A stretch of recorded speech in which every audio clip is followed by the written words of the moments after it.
Hello and welcome to another episode of Decode Plus, right here exclusively on Digital Era Twitch. We are here for episode 11 for the month of February, not January, as I was told we're already past January. Oops.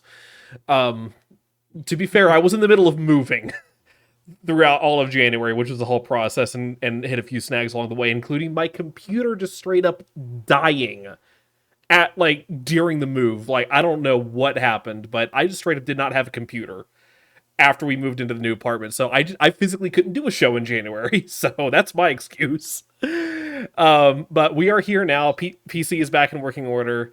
Episode 11, the more things change, and oh boy, I have opinions regarding the topic of discussion behind the title of our show Yeah, tonight. and this is an industry where, as much as things make forward progression, as much as things change, sometimes they just stay the same. Same day, different you know what. I'm gonna wait until later the show before I start dropping expletives. It's too early for that. Anyway, welcome back to Decode Plus. I'm Taylor May. That is Kenneth Cardez. We are back with another episode of gaming news and hot takes for you right here on Digital Era Twitch. Before we get into all of that, though, we are once again starting the show on a bit more of a somber note as we reflect on the passing of two great individuals within the video game industry over the course of the past. I think just like over the course of the past week, Yep. pretty close together. Um, that being um, the designer of the original Sega console. I pray to God I'm pronouncing this right. Hideki Sato, and then the creative director for the Scarlet Engagement, Shutaro Ida, uh, passed away at the age of 52 after a year and a half battle with cancer. Um, I think you had a lot more that you needed to say about these than I do, Ken. So I'll let you go ahead and take the floor. Yeah, I mean, these are really big blows to the industry. Shitaro Ida was also known to be working on the Castlevania series, and he was the creative director of Bloodstained for the Scarlet Engagement. So his contributions to video games are widely known. And cancer is just such a terrible, terrible disease that it's hard when you find out that someone that you appreciate or someone whose work that you admire gets afflicted with that, and you hope the best. And it's a fight that sometimes it can go either way. And I wish the best to his family, and of course his coworkers and everyone else affected by that. Hideki Sato is the man literally responsible for most of the Sega consoles up until the Dreamcast. Um, like we're talking Genesis, Saturn, Dreamcast. Like even if you didn't own those systems, you knew what Sega was, and you knew what Sega was about. So his passing is definitely a huge blow. Another one whose contributions to the industry were immense, and left behind a legacy that I'm sure that they were aware of as the years went on. Um, because it's always interesting to me to whether or not these individuals know what they've done or are aware of what they've contributed to society. I'm sure at the time they had no idea, when they first made the Genesis and when they first made the Saturn, they were like, we're just making video game systems. But I think, especially in today's day and age, with the advent of social media, with the advent of content creation, I think the impact that these creators have had on the industry is noticed a lot more. Um, so, rest in peace to both individuals. They have contributed much to our gaming industry and much to the gaming legacy, and their works are going to far outlive all of us. And, it's a sad loss. Um, but we will always be fond and proud of the memories that were given to us for those of us who grew up, in the advent of these systems when they first came out. Indeed. And I can certainly empathize with um the family of Shitaro Ida as someone whose family has been touched by cancer in the past. I was very lucky in that um my mother, when she was diagnosed with cancer many, many years ago, they caught it early. And she is alive, well, and healthy today. And not everyone gets that with this just horrible disease. So my my thoughts and dare I say it, my thoughts and my prayers to the families of both of these absolute titans in the video game industry. As you said, they will be dearly missed, but their impact on the industry will be forever remembered.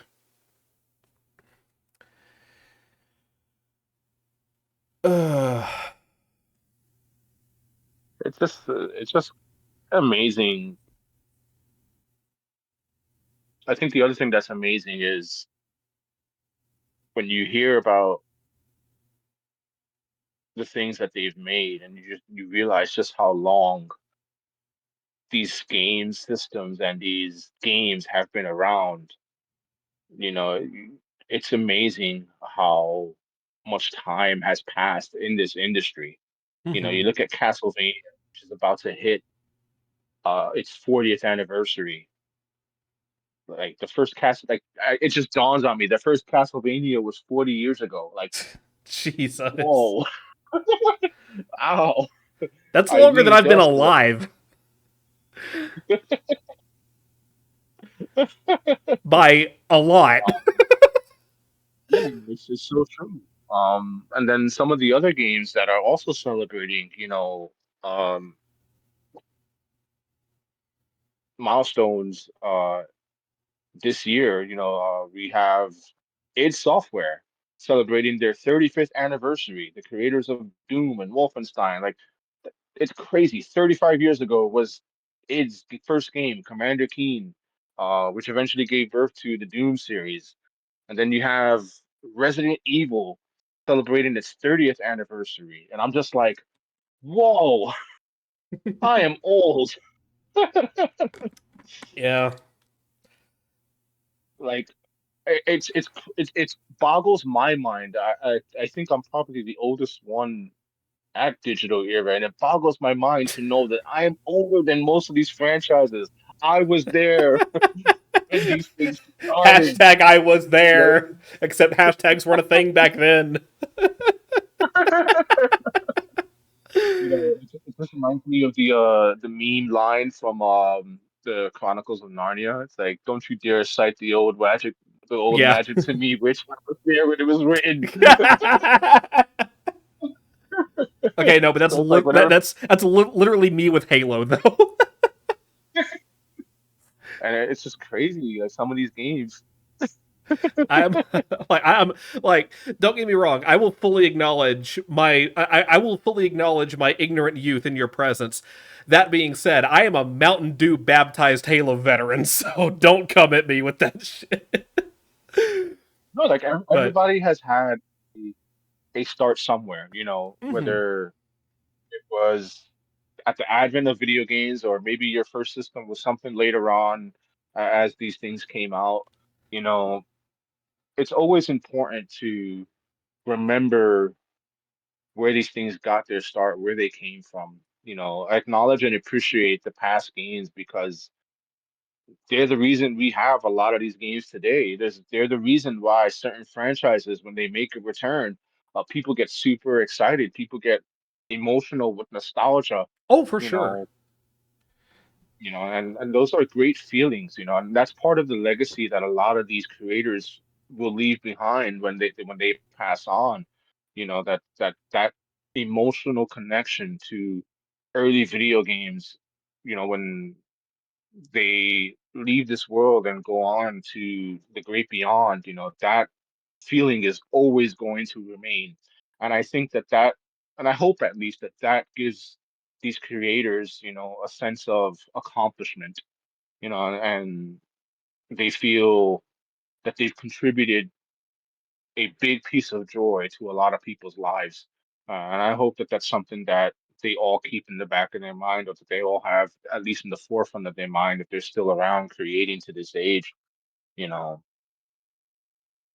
we've had a lot of greats, pass away over the past years, decades even. Um, and they've all managed to touch our emotions. They've all managed to touch our feelings. They've all managed to touch our childhoods in very different ways, with the creation of video games, with these interactive stories, with these wonderful pieces of technology. And it's just something to, always be fond of and remember. Um, and that's why we do this, because we love video games and we love playing them and we love talking Indeed. about them. We love going into the almost sort of the behind the scenes with them when it comes to how these games are made, the voice acting that goes into the games, the artwork that goes into these games.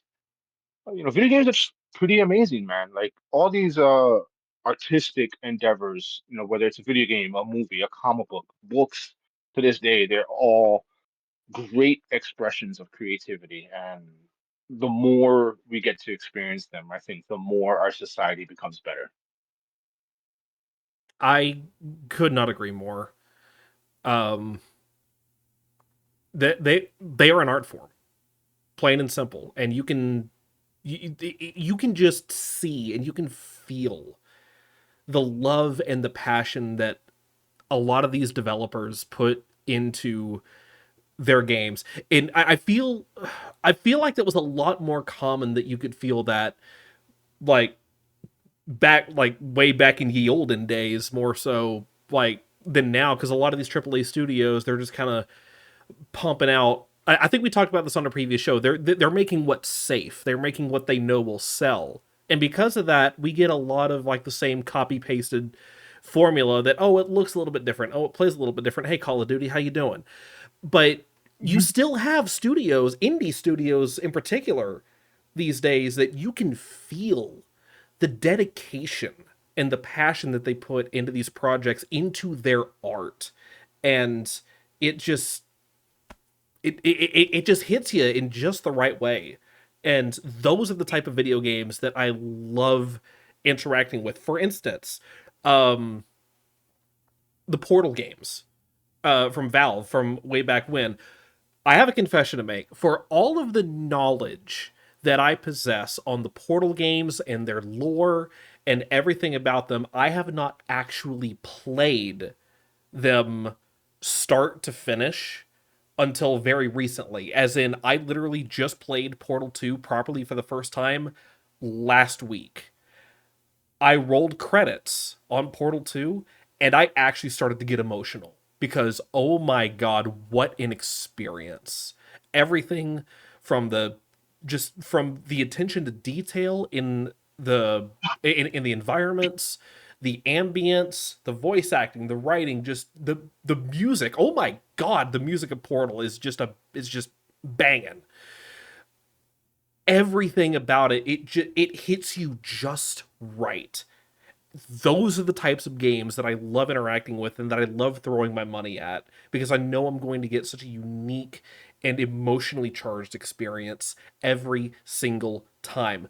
Halo 4, when I played through it the first time during the ending cutscene, I was on the verge of tears. When I replayed it recently, during the ending cutscene, I was openly bawling out of just how much I love that franchise. It is, I'm not ashamed to admit I was ugly crying at the end of Halo 4 on my second playthrough. Having already played through it once, having already experienced it for the first time, knowing how it ends, knowing how it felt, it somehow hit me harder the second time around. Now, some could argue that that's the estrogen talking, but we're not going to talk about that. The point is, it hits in just the right way, and I really, really wish that we saw more of that dedication, more of that passion put into mainstream gaming these days, because we just don't get that anymore from AAA studios. And it makes me sad. It makes me genuinely sad that that we just feel like we're just kind of rehashing the same thing over and over because it's what's safe, it's what sells, and fair play. You're a business. It is your job to sell a product that will keep the lights on and keep your employees paid. I'm not knocking that. I get that. But there are ways you can do it that don't just give us the same product with a different skin on it every single year. For sure. There are definitely a lot of studios that fall into that trap of giving us, the same thing with a different coat of paint from time to time. Which is why when studios come out with something that's a little different or really unique, I think more than ever, this generation, it becomes a lot more noticeable because we've been force-fed the same stuff for so many years over and over again that when something truly unique comes out, whether it's an indie game, whether it's a AAA studio doing something completely different from what they're normally used to do. Those games tend to get noticed a lot more. And again, I attribute that to the advent of things like social media, content creation, streaming, and all of that. Because there's just a lot more ways to get eyeballs on these things than there was in the past. So it's always refreshing when something new is out, or you maybe it's a game that you're like, I don't know if I would play this, and then you try it out, and you're like, wait, this is really, really good. Just as an example, Capcom recently dropped the demo for Pragmata about a week or so ago, Still need to play it. and I was curious about that game. I was like, oh, this looks like a typical generic shooter. But when they announced the demo, I was like, hey, I'll give it a chance, and I got hooked because not only is it a fantastic game to play, but there's also an emotional tangent to it. And I've been affectionately referring to this game as Dadquish, which is a play on a completely different game made by a completely different studio, Vanquish by Sega.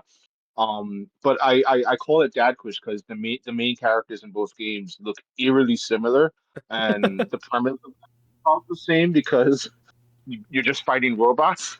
But Vanquish is obviously a lot more like speed orientated. You're fighting these robots super fast and whatnot. And Pragmata, you're this typical male lead character, and he's got this little android girl that he's trying to protect, and she can hack the robots to make them easier to damage and whatnot. And just in the small brief snippet of the demo, you can tell that this story is going to be a little bit full of feels, because it has humor. There's obviously the sort of man-child relationship.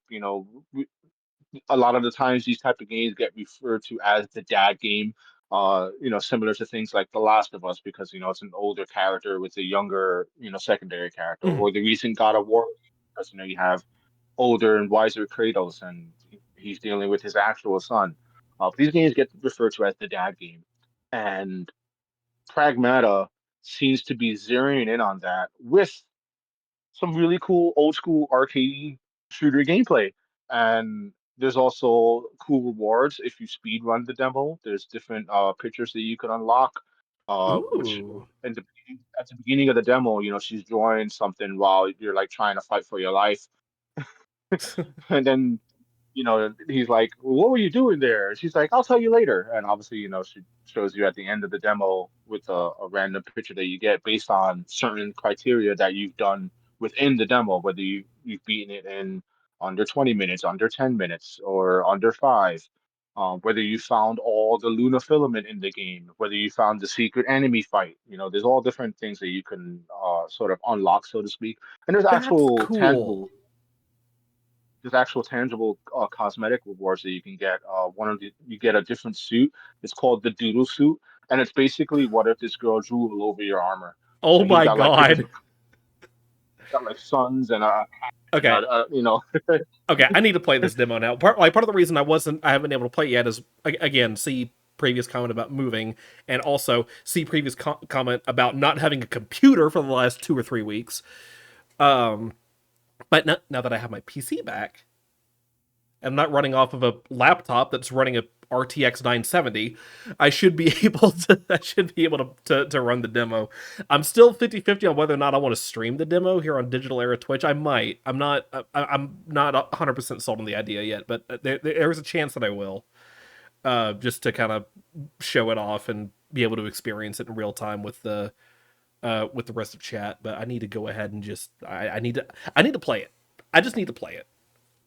I highly recommend it. I think Capcom has something here, and normally these are the type of games that probably would get ignored sometimes, but I think it coming from Capcom might put a bit more eyes on it, and I Hmm. think people to try something that at least looks a little different or plays a little different. So somewhat, I think people would be well rewarded in picking this up. It's just like Mario in the chat couldn't have said it better. It just feels good to have good Capcom again. I was literally about to say that. Like Capcom's back on there, like, yeah, we know who we are. We're gonna give you good games. Here you go. Uh, Now, if only Ubisoft would follow suit. Oh man. Uh, Ubisoft always gets a love and hate from me. And a majority of the hate is mostly due to how that company is run as far as like the executive side of things. I love their developers. Their developers are extremely talented. I'm a big fan of Massive Entertainment. Those guys can do no wrong. I just wish Ubisoft understood that you can't stretch a team across four games that will come out in the same time frame and expect them all to have the same polish and shine and be all working ready when they release. It's like, nah, bro. Like, this is one team that is working on four games with two of them coming out in the same year. And like, Ubisoft had to push out an Avatar game, Star Wars Outlaws, while also working on making sure the Division 2 is still up and running with the content drops that it had, while also planning for the Division 3. Like, it's no surprise that Star Wars Outlaw kind of got like phoned in to a degree. I don't fault them. I fully blame Ubisoft executives for being like, you need to come out with this in this time frame, and they're like, um, we can't, but we'll try. Like they tried, like, and the game was still solid. Like it didn't suck, but like I can only imagine how much better Outlaws would have been if they were able to really focus on it. The biggest issues I have with Ubisoft. Actually, no. Hold on.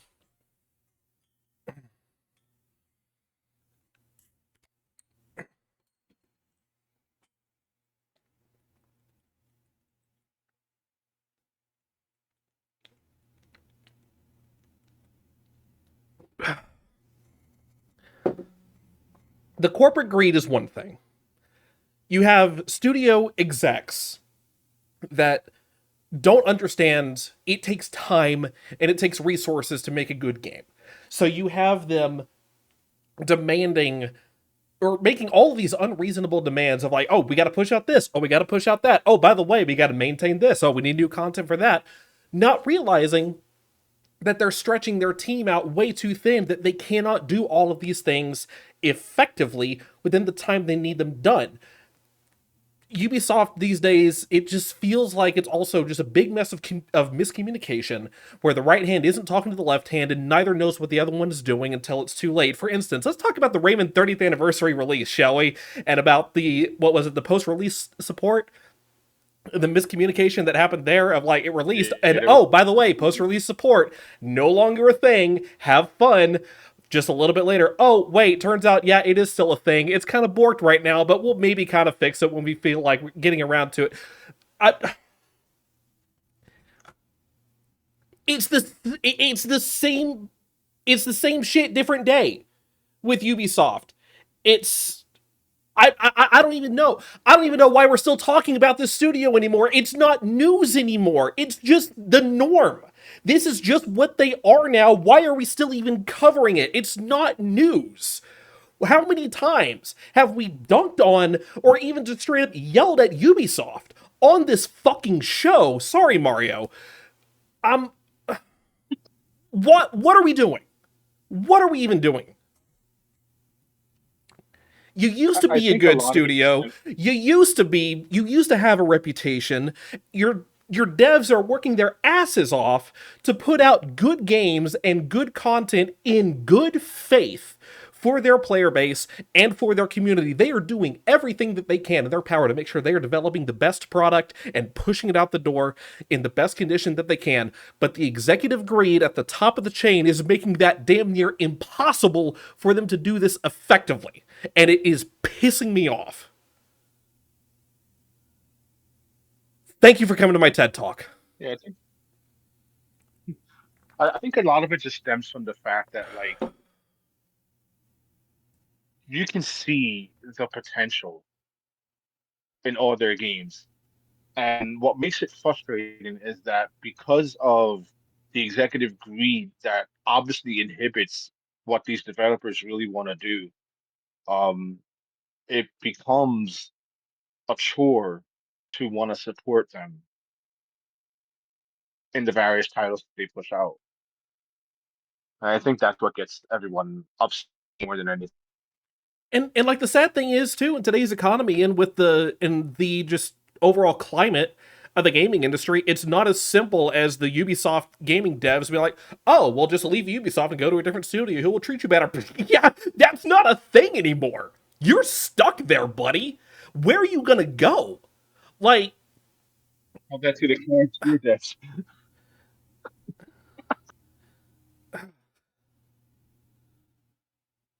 I'm, I'm done. I'm done talking about Ubisoft. I'm done covering them. I don't want to. I don't want to hear Ubisoft's name on this show ever again. Until next month. Until the But next time they make the news. anyway, I feel like I've made my point.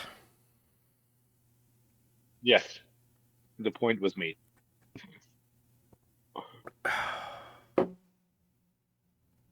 Oh man, video games. Am I right? uh, jeez. Speaking of video games, hey, State of Play happened the other day.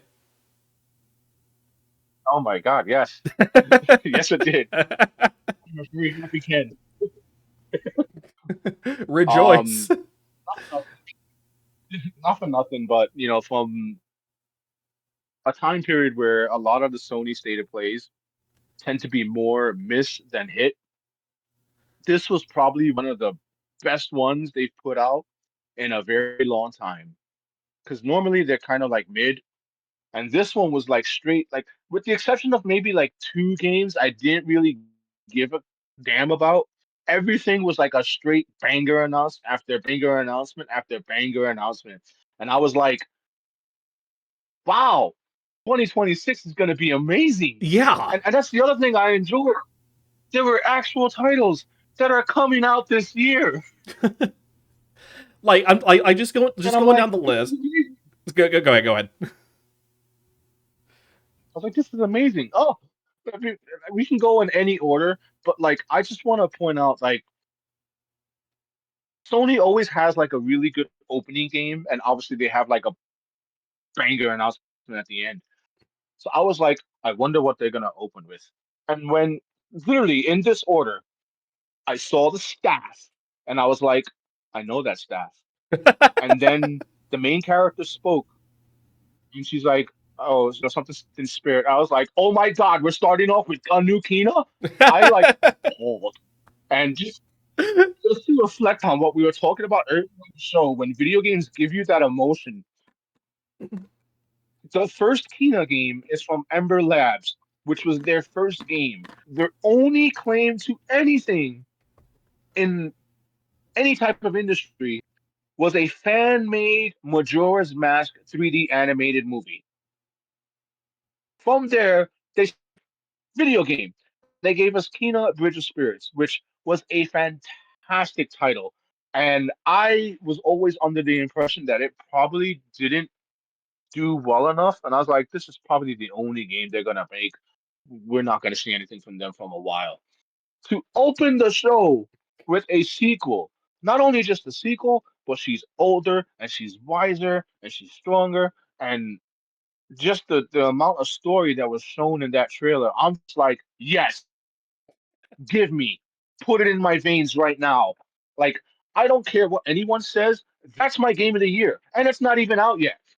All You, right. Well, well, needless to say, I'm spoilers for D Game of the Year for 2026, I guess. um, but yeah, nah, we Keenus. game of the year every year. But yeah, That's when Scorched puts it to or Sony screws up the servers. but yeah, Kina Scars of Cosmora looked really good.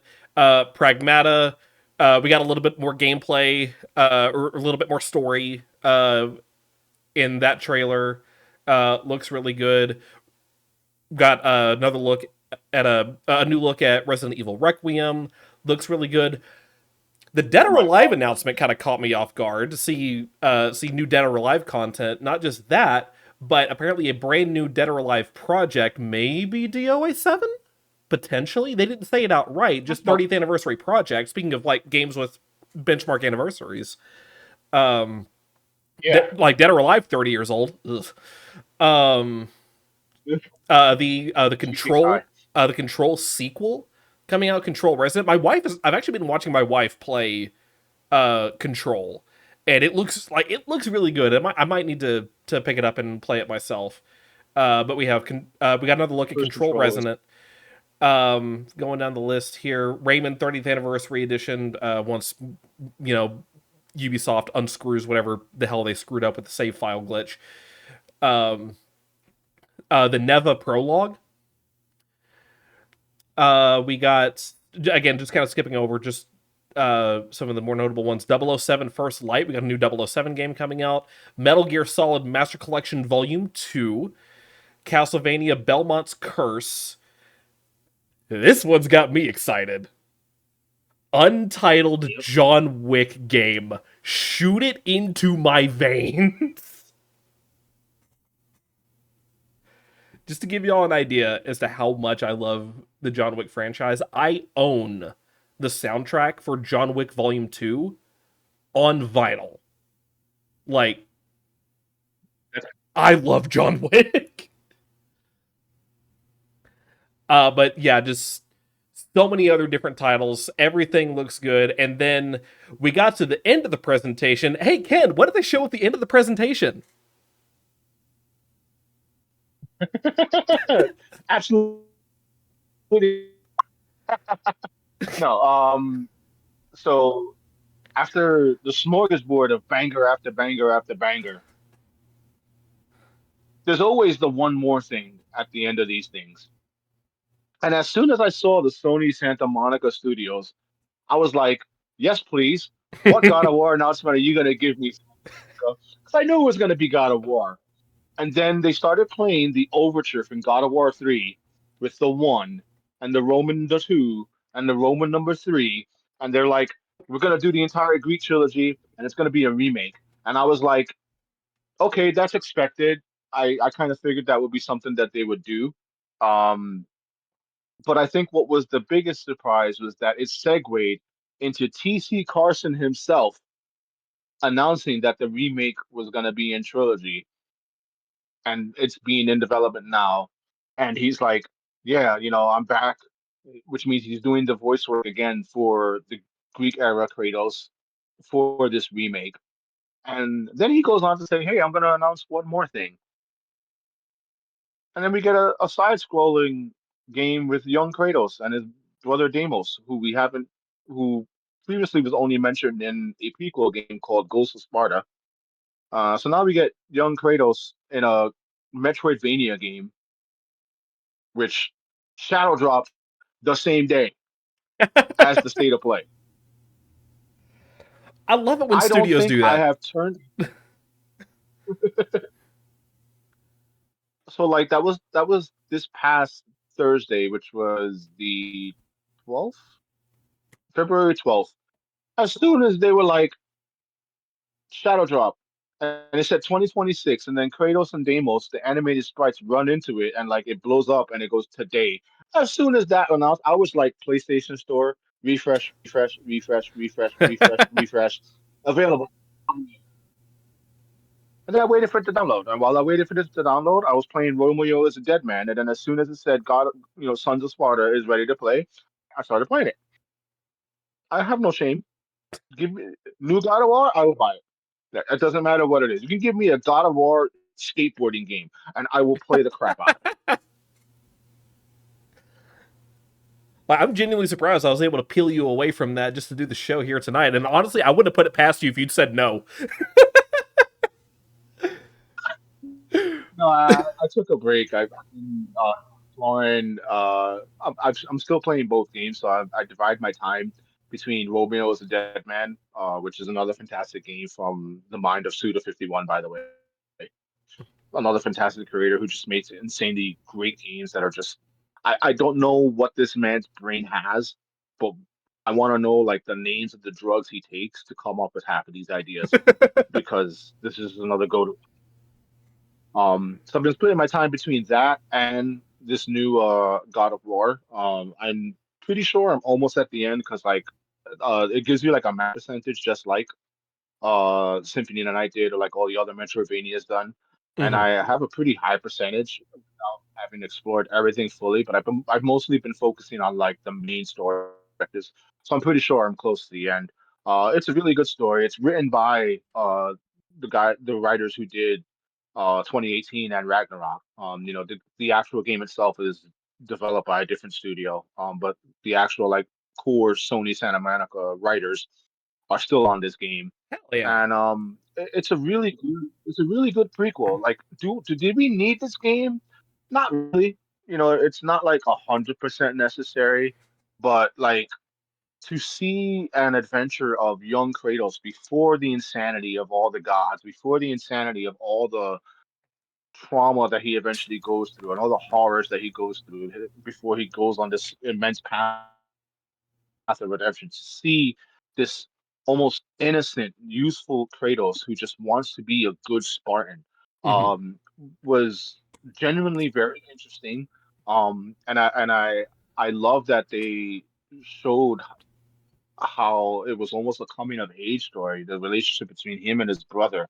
Um, when they hint at um when they show the woman he eventually marries to have their daughter Calliope, who by the way is also in this game because it's Spartan, it's adult Spartan Kratos telling the story to Calliope, because she like Oh. did something where she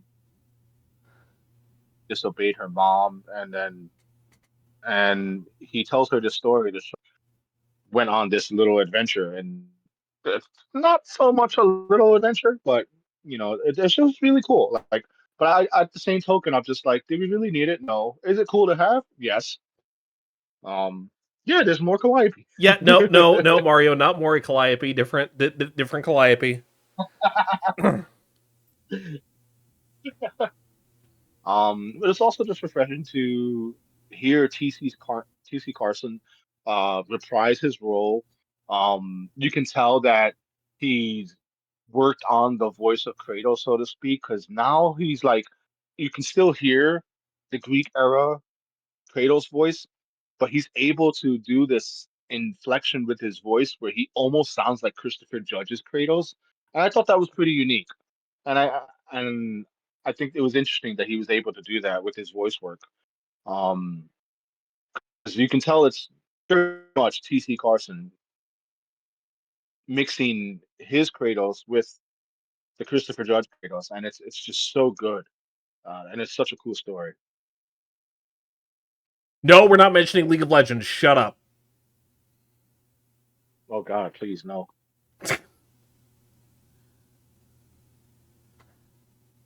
But yeah, really solid games and lots of really good announcements from that state of play.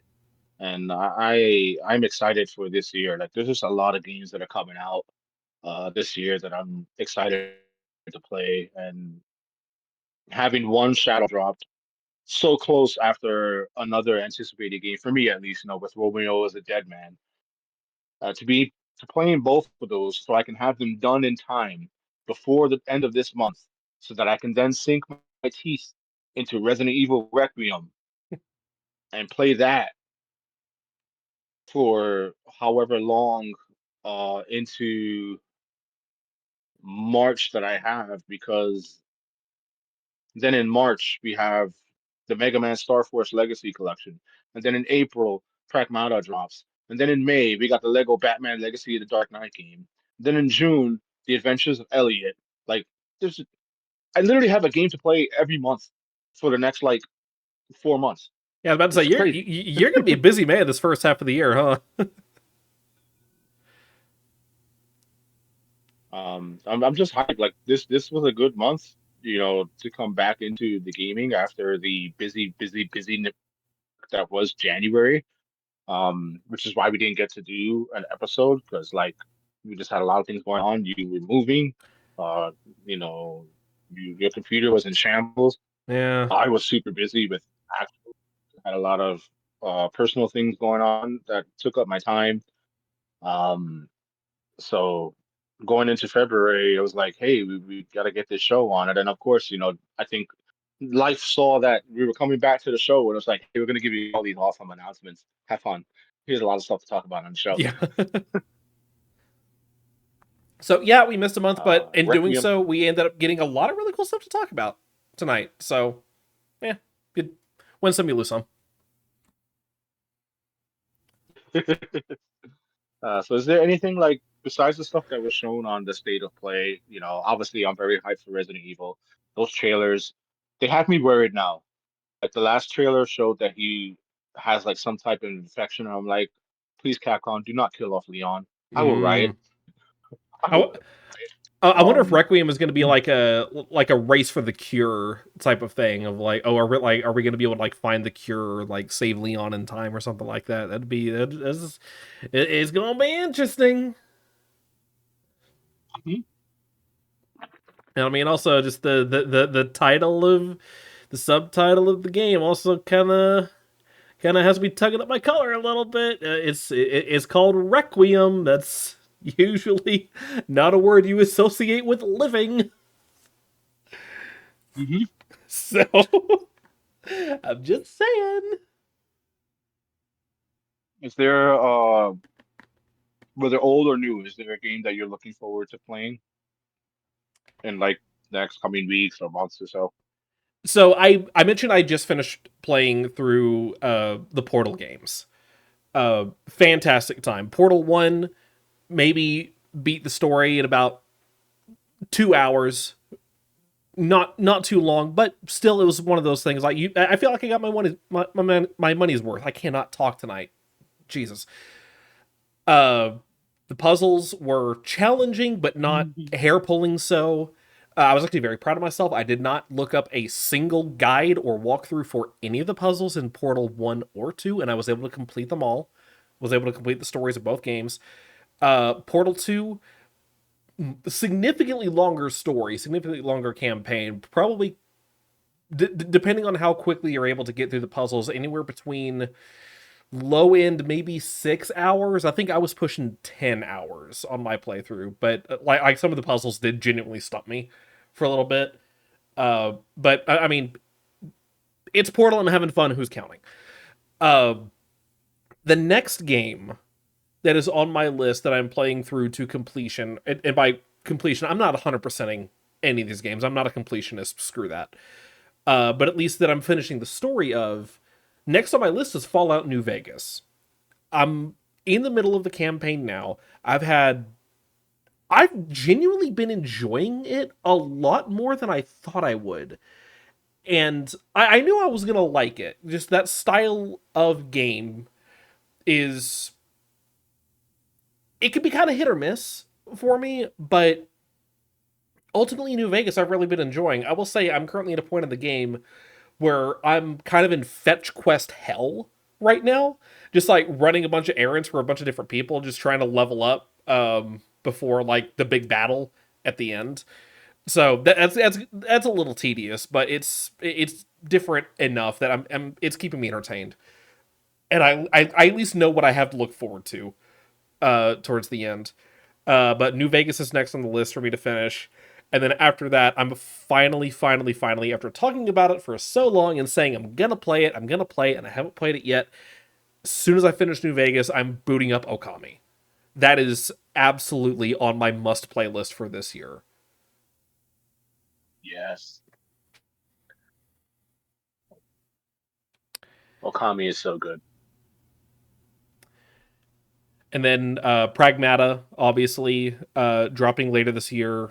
I honestly, I might just say screw it and download and play the demo tonight as soon as we're off the air, just because I'm so excited to play this thing. And then obviously, and then I'm sure I'm going to enjoy it. So I'll just go ahead and say as soon as the full game drops, absolutely, I'm picking it up and I'm going to play through the full thing. So super Wow. excited for that.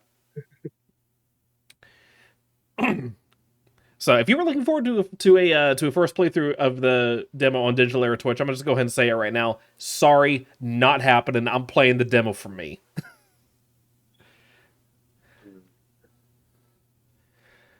Um, but yeah, that's my short list of games. How about you? Besides God of War. I think I mean, obviously, I think if there's any one title I'm definitely looking forward to, obviously it's Nukina. Like that game needs a release date, please. Like, just give it to me. Um, I'm trying to think what else is supposedly coming out this year that I was like really excited for. Um, but just like the Kina announcement took like all the hype. That's just all I want. I just want to play that. I'm definitely excited for the Legacy of Kain Defiance remaster that they announced. There's also a entirely new Legacy of Kain prequel game that's dropping in the beginning of March. Side scroller game. It wasn't shown during the state of play, but it was announced Oh, outside you cut out for a second there. on YouTube What was it again? by so that Oh, he's gone. He's gone full robot chat. I think we might have I think we might have a automaton imposter in our midst.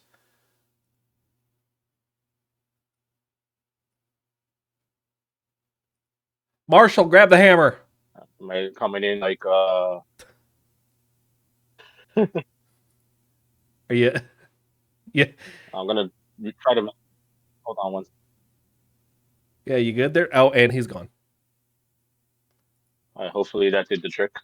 You good there, buddy? All right. Okay, All okay. right. I think he's back. Um. So what was I on before I got replaced by an attempted Cyberstan assassination?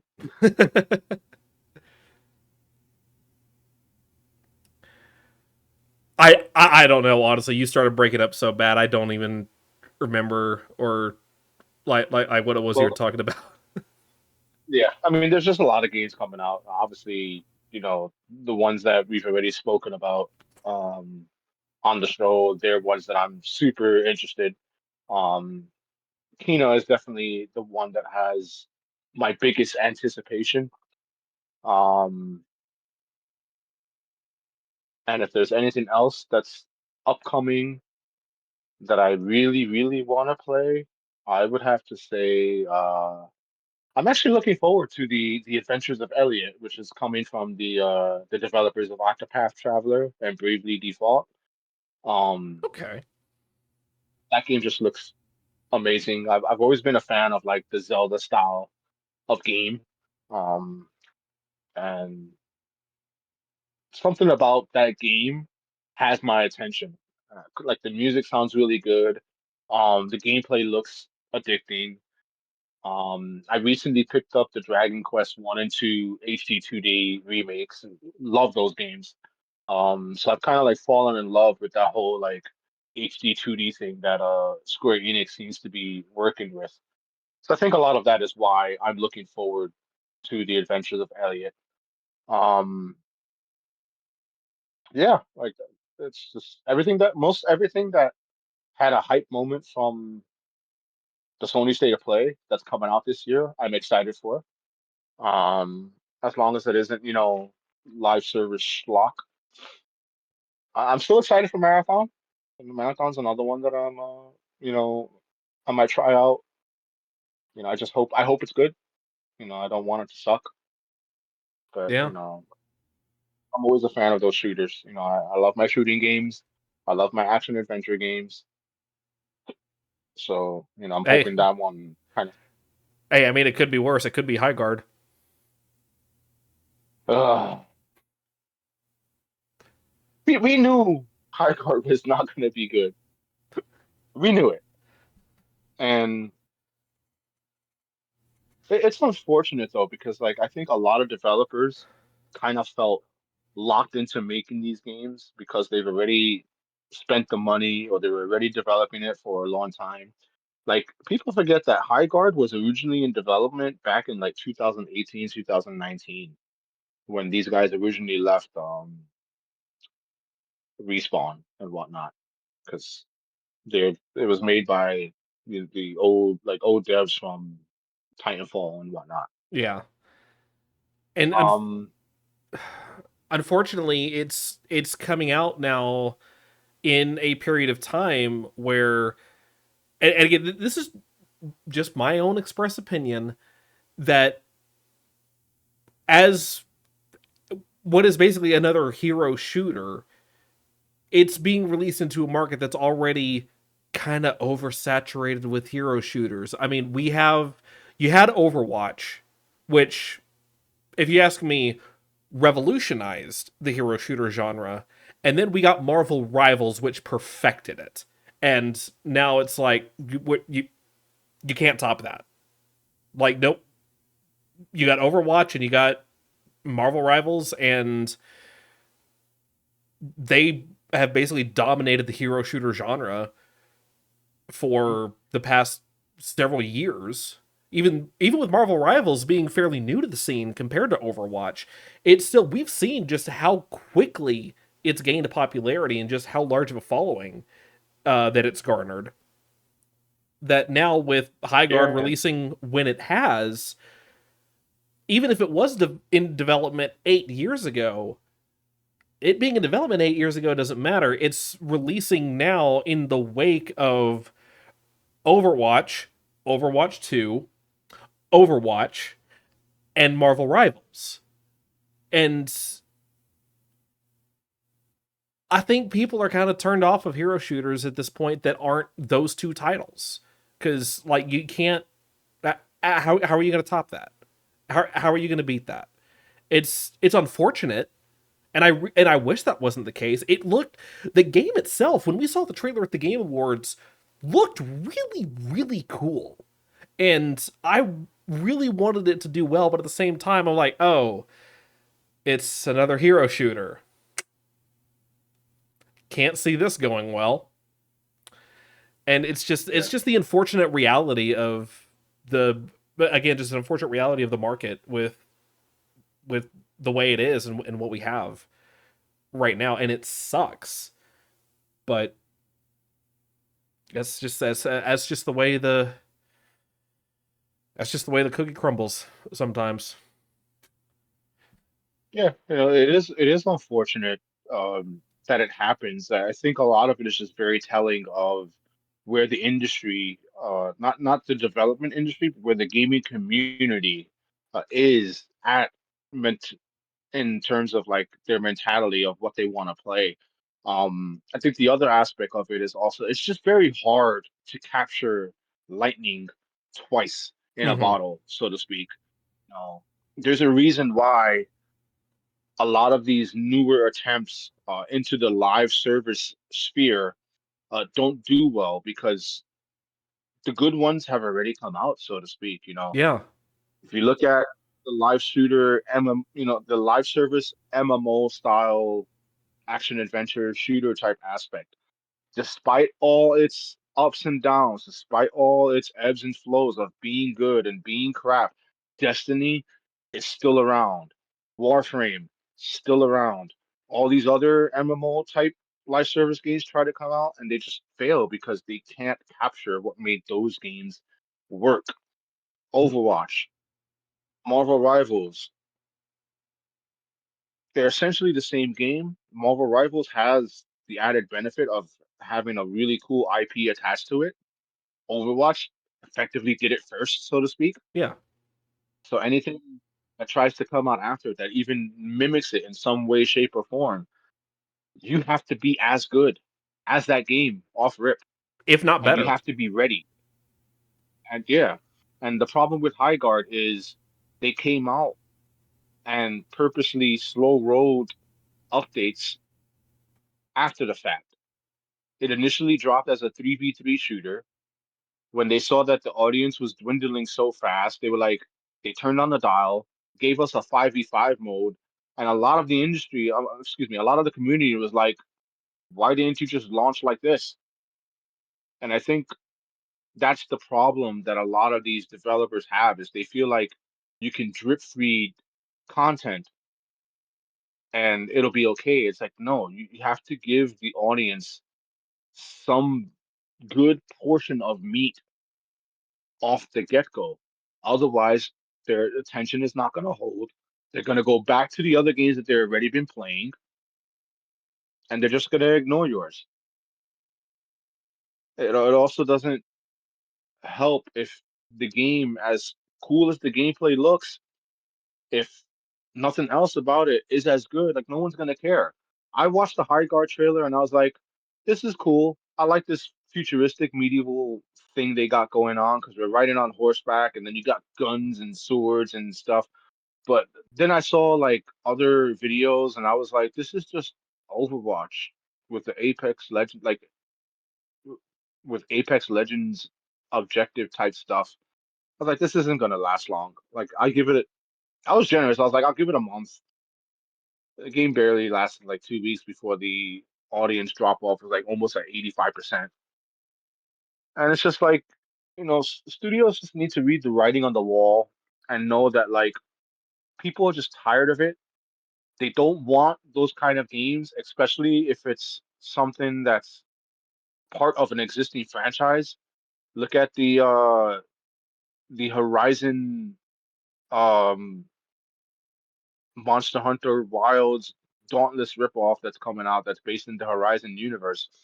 It looks cool, graphically looks amazing, but like at the end of the day, like Horizon, as much as it's a great Sony franchise, so to speak, it's not enough to carry an entire multiplayer focused game. Even if said multiplayer focused game has a narrative campaign that you can play solo, at the end of the day, the fans of Horizon just want more Horizon, specifically more Horizon single player games.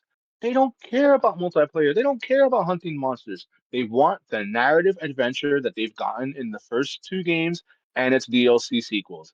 That is all they want. They don't care. And somewhere along the way, these developers are like, they're gonna buy this multiplayer thing. and they're gonna give us their money. And it's like, no, no, they're not. Video game fans are smart. They will stop playing your stuff if it starts to suck. We've seen it happen. Look at Call of Duty. Call of Duty has had a big drop off in its numbers. Yes, it still sells in like the millions and billions of players or whatever, but it's not as insanely high as its original numbers used to be because people are tired of it. And if we want to play Monster Hunters, guess what? We already have a game we could do that in. It's called Monster Hunters. And it's just I just can't sometimes. Sometimes I'm just I get that you want to try something new. I get that you have this nice idea, but like you really gotta read the room. The industry is tired of it. And they're even tired of it in the games that they love already off rip. Overwatch was on a huge downtrend for such a long time. They noticed, and then they did this whole big revamp, dropped five new heroes at once, dropped the two from the game, and said, "Hey, we're just going to call it Overwatch." Unified the whole ecosystem, so everything you unlocked in Overwatch 1 is now in Overwatch 2, which is without the 2 now, so now it's just Yeah. Overwatch. And it's like, you could have just done that before, maybe. I don't know, So, but which it's good. ho- It's good that you did it. honestly, I will say, really cool that they did that. Really cool that if I were to pick up Overwatch 2, now Overwatch, I now have access to my Dallas Fuel esports skins that I bought for certain heroes way back when. That's really cool. I can do that now. Still not playing Yep. Overwatch anymore. My ass is retired. I have a confession. I Go recently on. re-downloaded Overwatch. I'm not. I'm not. I'm not going to knock you for that. If you enjoy it, then have at it. I'm just. I, I I enjoy playing Jetpack Cat and dragging people off the maps. It's great. I lost. I'm just saying. Me personally, I can only speak for me. I lost. Like Overwatch lost its sparkle for me years ago, and it just never came back. And even with the new stuff they've been adding, which I think is cool, and I think it's really cool that they're doing this stuff for their player base, and like showing that they actually give a damn about their player base. I think that's really cool that they're doing this stuff. Like that's awesome. Still not gonna bring my ass back to Yeah, Overwatch. I think I'm in the same camp because like I just downloaded it because I was like, let me see what the hubbub is about. Let me see if this is worth getting back into. I tried all the new characters. Like one or two of them are the ones that I really gravitated towards that I routinely play as. Jetpack Cat is hilarious to play as in the game. There's a new DPS character, Haywire or whatever. I don't know. He's a dude with a gun, like another Soldier 76 type character. Um, the rest of them, I'm like, whatever. Um, am I having fun with it? Somewhat. Am I gonna stick with it? Probably not. So it'll probably be uninstalled at some point. When I decide, I'm done playing this type of thing, and then I just remove it and probably uninstall Marvel Rivals also because I haven't played that in like months. Um, In that same vein, I need to go ahead and yeah. just I need to just go ahead and uninstall Rocket League from my machine because I did my placement matches. I did my 1v1 placement matches for this season. I got demoted to silver 2. I did not win a single one of my placement matches, and I'm at the point I'm just like, what are we even doing here? Like, what? Why am I wasting my time on this game? It doesn't spark joy like it used to. I'm sure maybe in a few months, a year, I'll get that itch again, and I'll download and I'll play it again. I probably won't touch ranked anymore. I think at the very least, I can say I'm done with ranked Rocket League. It's just I'm done. Yeah, what's funny? You know what I haven't played in like almost a good but I did the Halloween update, so it's been about 3 months since I last touched the game. Fall Guys, that's another one that I'm like super off and on. with now. Same, Before I was on, honestly. Actually, hold on. I could check my Steam library. When's the last time I played Fall Guys? and I love that game. I don't know. I just haven't found the inkling to play it anymore. Oh, Jesus. November of 2024. It's been over a year. That's crazy. That might be another one I need to just go ahead and uninstall just to free up the disk space. And hey, if I feel the itch to play it again, like, hey, I might hit you up. Hey, you want to play some Fall Guys? But Yeah. at least for the But right yeah, now, that's another. I'm just not feeling the draw to it anymore, which is fine. But Yeah, I think for me, it's like I've definitely moved away from wanting to play the multiplayer experiences, and I really want to go more hardcore into the single player stuff that I do love to play more than anything. And that's why I've largely just been playing these recent titles that have come out, Romeo's a Dead Man, this new God of War, Resident Evil Requiem coming out, soon, and then whatever Pragmata drops, that's another one. yeah, Amazing single that I can just play at my leisure. I don't feel pressed to having a check in every day to do a daily quest or anything like that. I think that's the other thing with live services that's there's a point where some of the live service games went from being fun to feeling like work. And when a video game starts to feel like work, it is no longer the point of a video game because we play games to have fun. And if a video game starts feeling like a chore or starts feeling like a work, it is no longer fun. And I think that's why a lot of the community is starting to gravitate away from these live service games because they don't feel fun anymore. It just feels like another thing to go in on the day and do a daily. It just feels repetitive, monotonous. It feels like work, and it's not fun. We want to turn our brain off. We want to leave the drudgery of the workday outside, and we want to sit down and we want to play a good video game. mm-hmm. Amen. Right. Well, we're about 7 minutes over time, so we want to Yeah, go ahead and bring this home. yep, I think we're good to go. So if you like the conversation and want to continue it on, you can definitely do so over in our Discord. Those links are being dropped in the chat before you all. So you can definitely click on those links there. Keep the conversation going over in our Discord. Feel free to at me at Omega Z if when you join. I love to talk about video games. I love to talk about card games, and I definitely do both of those in our Discord. If you look to support us, we have many, many ways of having you support us aside from following us on all our various social medias. You can definitely support us with our very own merch. We have our shop where you can get some cool D merchandise. We have our shop at digitalareaentertainment.com where you can get, our D hoodies, our D tank tops, D t-shirts. Some of those shirts and tank tops and hoodies have our very own foray into the indie developmental space where you can check out our game, Kokoro no Pro, which we have a demo available over at our itch.io page. And you can also check out our teaser trailer over on our YouTube as well. Kokoro no Pro is a wrestling themed visual novel from our good pal RJ Para, who is a part of the D Squad. So you can definitely check that out.